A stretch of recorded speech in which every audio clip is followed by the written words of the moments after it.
नमस्कार साथियों। आज हम पारिस्थितिक तंत्र का पार्ट 4 पढ़ते हैं। आपने पार्ट 1, पार्ट 2, पार्ट 3 देखा होगा और आज हम पार्ट 4 की बात करते हैं। पार्ट 4 में हमारा पहला टॉपिक है पोषण स्तर। पोषण स्तर क्या है? आहार श्रृंखला या पारिस्थितिकी पिरामिड में समान आहार प्रणाली वाले जीवों के समूह द्वारा एक स्थान ग्रहण करना पोषण स्तर कहलाता है। यानी कहने का मतलब, ये पहले शब्द तो आपको यही आ रहा होगा, पिरामिड। पिरामिड जो ये ट्रायंगल बन रहा है, ये पिरामिड है। यानी इसमें जो समान आहार ग्रहण करने वाले जो जीव जंतु हैं, उनको एक एक स्तर पर रखेंगे, और जो दूसरा आहार ग्रहण करते हैं उनको दूसरे स्तर पर रखेंगे, और जो अलग से आहार ग्रहण करते हैं उनको अलग स्तर पर रखेंगे। जैसे सभी शाकाहारी को एक स्तर पर, सभी मांसाहारी को दूसरे स्तर पर। इसी इसी को बोलते हैं पोषण स्तर। और लिखा हुआ है, एक पारिस्थितिकी पिरामिड के आधार में पोषण स्तर 1 होता है। यानी जो नीचे ये जो आधार है, ट्रायंगल का जो आधार है, यानी ये क्या है, पोषण स्तर फर्स्ट, फिर ये सेकंड, थर्ड, ऐसे होता है। समझ में आ रहा होगा कि पोषण स्तर क्या है? आहार श्रृंखला में समान आहार ग्रहण करने वाले जीवों का जो समूह है, उसको एक पोषण स्तर में रखते हैं, उसे पोषण स्तर कहते हैं। खाद्य श्रृंखला, फूड चेन। खाद्य श्रृंखला क्या है? खाद्य श्रृंखला जीवों का एक रेखीय समीकरण है जिसमें एक जीव द्वारा दूसरे को खाए जाने पर पोषक तत्वों एवं ऊर्जा का स्थानांतरण होता है। यानी जो जीव दूसरे को खाएगा, दूसरा तीसरे को खाएगा, तीसरा चौथे को खाएगा, ये जो एक सीधी समीकरण बनता है, सीधी जो रेखा है, इसी को बोलते हैं खाद्य श्रृंखला। खाद्य श्रृंखला भी दो प्रकार की, चारण खाद्य श्रृंखला, अपृद खाद्य श्रृंखला। चारण नाम से ही सीधा पता है, जो घास चरते हैं। यानी यह श्रृंखला स्वपोषियों से शुरू होती है। स्वपोषी यानी स्वपोषी क्या है?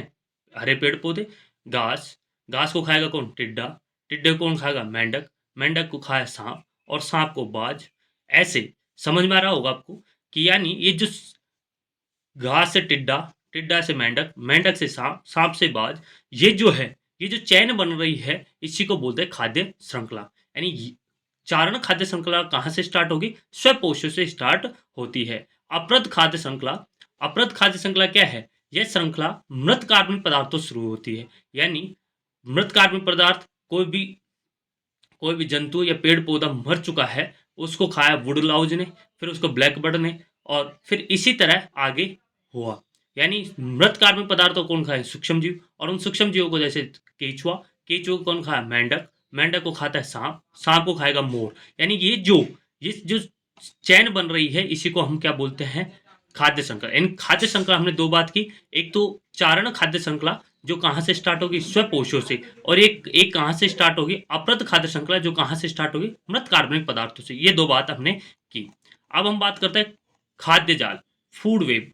जब विभिन्न खाद्य श्रृंखलाएं विभिन्न पोषण स्तर जुड़ते हैं तो खाद्य जाल बनता है। यानी कहने का मतलब, खाद्य जाल क्या है? नाम से ही पता चल रहा है, जाल।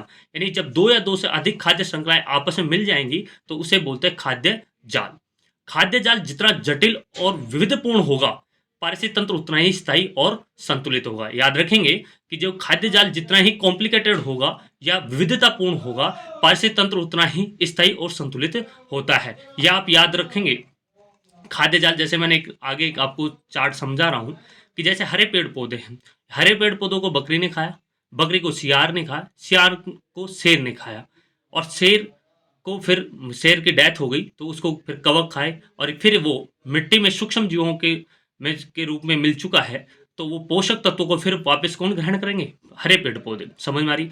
दूसरी हमने चेन देखी कि हरे पेड़ पौधों को कौन खाया? खरगोश। खरगोश को सियार, और सियार को शेर। ऐसा भी हो सकता है, या ऐसा भी हो सकता है खरगोश को जंगली बिल्ली, जंगली बिल्ली को कुत्ता, कुत्ते को शेर। ऐसा भी हो सकता है। तो यानी कहने का मतलब, जब दो या दो से अधिक खाद्य श्रृंखलाएं या विभिन्न पोषण स्तर आपस में जुड़ते हैं तो उसको क्या बोलते हैं? खाद्य जाल। समझ में आ गया होगा। और पिरामिड क्या है? पिरामिड हमने देखा कि जो ये ट्रायंगल है, इसी को बोलते हैं पिरामिड, यानी पारिस्थितिक पिरामिड। अब हम नेक्स्ट टॉपिक देखते हैं, पारिस्थितिक पिरामिड। पारिस्थितिक पिरामिड में पारिस्थितिक पिरामिड पारिस्थितिक पिरामिड कितने प्रकार के होंगे? 3 प्रकार के। संख्या पिरामिड, जैव भार पिरामिड, ऊर्जा पिरामिड।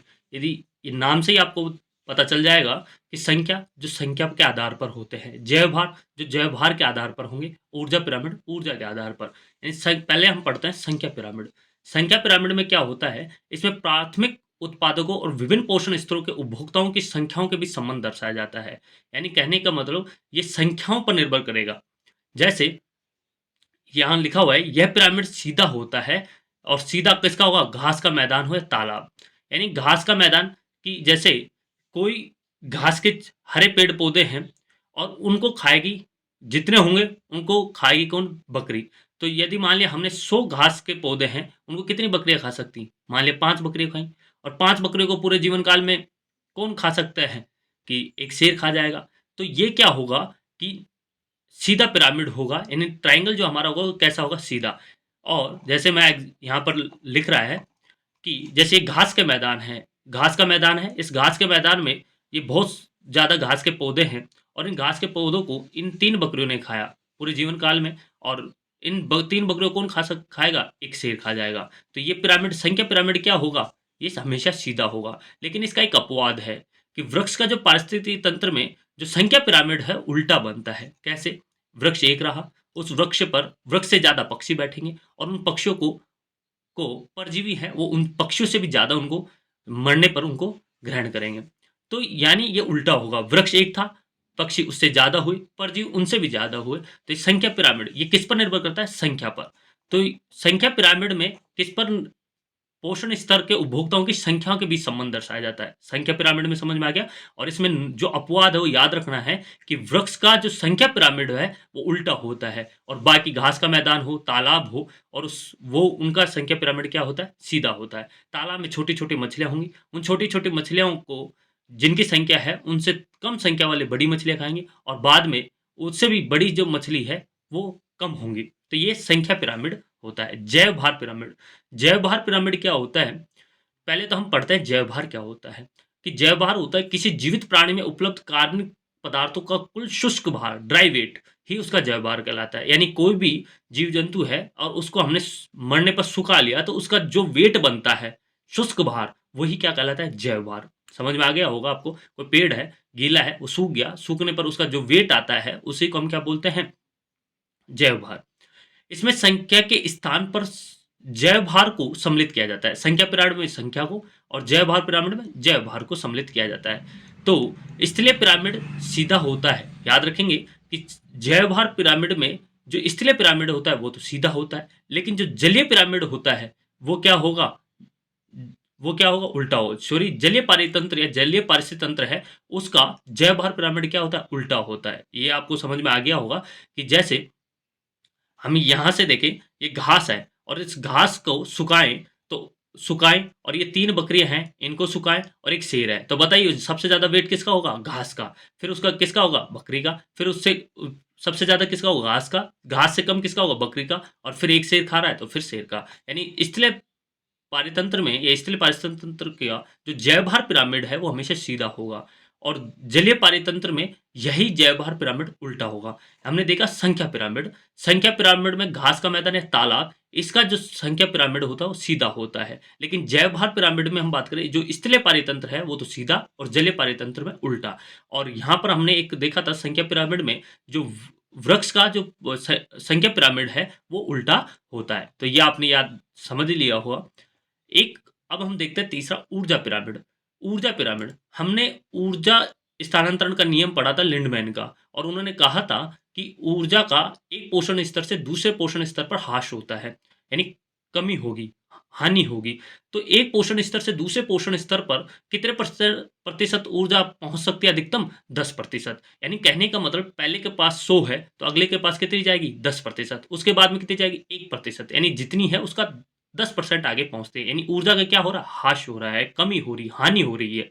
तो ऊर्जा पिरामिड क्या है, ऊर्जा का प्रवाह एक दिशा होता है। पहला तो आपको यही याद रखना है कि ऊर्जा का जो प्रवाह है वो कैसा होता है, एक दिशा। क्वेश्चन पूछा गया है कि ऊर्जा का प्रवाह कैसा होता है, ऊर्जा का प्रवाह एक दिशा होता है, और प्रत्येक पोषण स्तर पर ऊर्जा का कुछ न कुछ हानि होती है, क्षय होता है।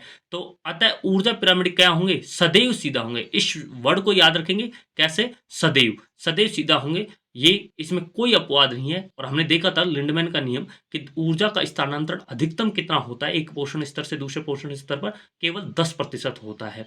तो 10% होगा, उससे कम होगा अगले में, उससे कम। तो ऐसे ऊर्जा पिरामिड हमेशा सीधे होते हैं। या हमने बात की पारिस्थितिक पिरामिड। पिरामिड कितने प्रकार के? 3 प्रकार के, संख्या पिरामिड, जैव भार पिरामिड, ऊर्जा पिरामिड। संख्या पिरामिड क्या होंगे? संख्या पिरामिड क्या? संख्या पिरामिड संख्या के आधार पर, जैव भार पिरामिड जैव भार के आधार पर, ऊर्जा पिरामिड ऊर्जा के आधार पर। यह हमने पिरामिड की बात की। एक शब्द आता है पारिस्थितिकी अनुक्रमण। पारिस्थितिकी अनुक्रमण क्या है? वह प्रक्रम जिसके द्वारा किसी क्षेत्र में पाई जाने वाली वनस्पति और जंतु प्रजातियों के समुदाय समय के साथ दूसरे समुदाय में परिवर्तित हो जाते हैं या दूसरे समुदाय उनका स्थान ले लेते हैं, पारिस्थितिक अनुक्रमण कहलाते हैं।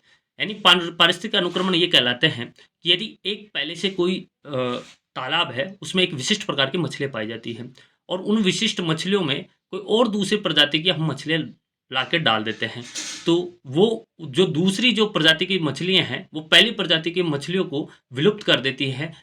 तो वो क्या कहलाती है? ये क्या कहलाता है? पारिस्थितिक अनुक्रमण। यानी पारिस्थितिक अनुक्रमण में किसी क्षेत्र में उपस्थित होने वाले प्रथम जीव या समुदाय को अग्र समुदाय, और इस अनुक्रमण में भाग लेने वाले प्रत्येक परिवर्तनशील समुदाय को क्रमक कहते हैं। और पारिस्थितिक अनुक्रमण की प्रक्रिया के अंत में जो समुदाय स्वयं को स्थापित करने में सफल हो जाते हैं, उन्हें चरम समुदाय कहते हैं। समझ में आ गया होगा कि जो पहले थे उस तालाब में मान लिया ए टाइप की मछलियाँ थी, तो उनको तो बोलते हैं अग्र समुदाय, और वो धीरे-धीरे उनकी संख्या घटती है, तो ये जो परिवर्तन है उसको बोलते हैं क्रमक। और बाद में जो हम बी टाइप की जो मछलियाँ थे, वो वहाँ पर परमानेंट स्थायी रूप से निवास करने लग जाती है, तो वो कैसा समुदाय कहलाता है? चरम समुदाय। समझ में आ गया होगा कि पारिस्थितिक अनुक्रमण क्या है। ये एक पटवार में, राजस्थान पटवार में क्वेश्चन आया था और उसका आंसर था, वो ऐसा ही था कि एक प्रजाति दूसरी प्रजाति का स्थान ले लेती है किसी पारिस्थितिक तंत्र में, तो ये प्रक्रिया क्या कहलाती है? तो ये प्रक्रिया क्या कहलाती है? पारिस्थितिक अनुक्रमण। समझ में आ गया होगा कि पारिस्थितिक अनुक्रमण में कोई वनस्पति या जंतुओं के समुदाय के समय के साथ दूसरे समुदाय में परिवर्तित हो जाना, वो क्या कहलाता है? पारिस्थितिक अनुक्रमण। और जो पहले वहाँ पर जो समुदाय पाया जाता है उसको अग्र समुदाय, और ये जो परिवर्तन होते हैं, क्रमिक परिवर्तन, उनको क्रमक, और जो स्थान लेने के बाद में जो परमानेंट वहाँ पर स्थापित हो जाते हैं, उन्हें चरम समुदाय कहते हैं। इसी के साथ मैं विराम लेता हूँ और थैंक यू। जय हिंद, जय भारत।